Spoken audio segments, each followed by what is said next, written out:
Thank you for joining today. Let's look at James chapter 4 together. Conflicts and quarrels often arise from inner desires that are not submitted to God.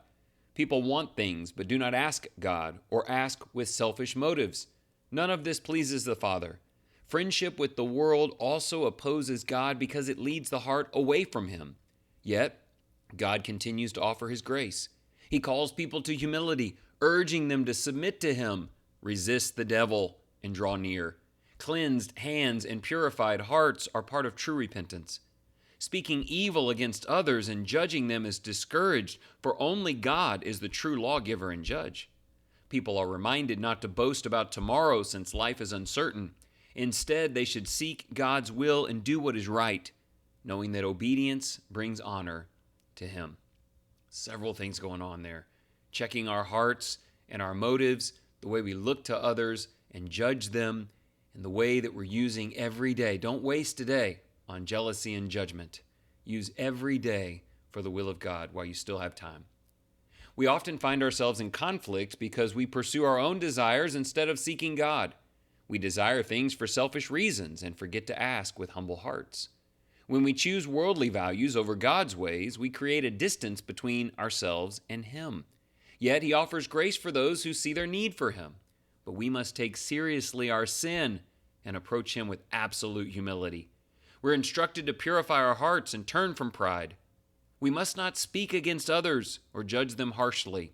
Our lives are short, and we do not control tomorrow. Rather than boasting, we should seek God's will and act on what we know is right, honoring Him in everything. And that's it. Don't you have enough on your plate just trying to humbly submit your life to God and obey Him? That you don't want to add the burden of self-centeredness and self-service, and certainly not a poor attitude towards others. Let's get those things cleaned up. God wants to do great things in your life. 3 questions that may be able to help. How are lust, envy, and poor motives most often tied to self-centeredness? What helps you think selflessly and focus on God and holy things? Now, what I'm driving at there is some of these sins that we know are so awful, jealousy, lust, and envy, all those kinds of things, they're just tied to the fact that I'm being too self-important, and they're growing out of it. So if we can work on ways to take the focus off of ourself in the center, many other things repair. How do you do that? What's a good process from the start of each day?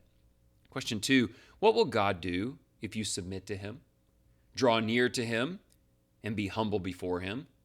How would you advise someone to start doing this? So I'm not just asking you how you do it, but if someone needed that, they needed God, they felt like they were not good enough or they put too much emphasis on themselves, how would you help them learn how to submit, draw near, and be humble? And don't forget to assure them with what God promises to do if they'll approach Him in that way. 3rd question, quote, do not speak against one another, brethren. Is God serious about that?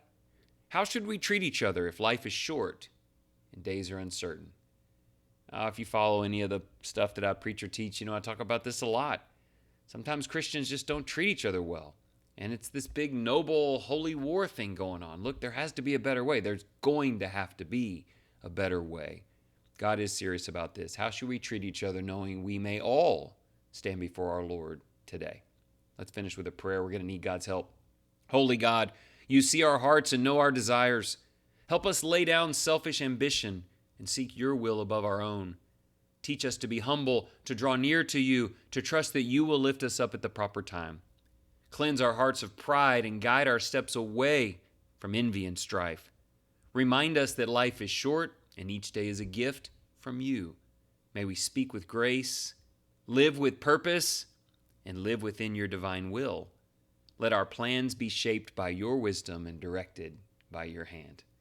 I can't help but smile when I say that last line. Just be humble before God. Let Him shape your life and your path. He knows exactly what He's doing, and there are great things He wants to do for you. Thanks for listening.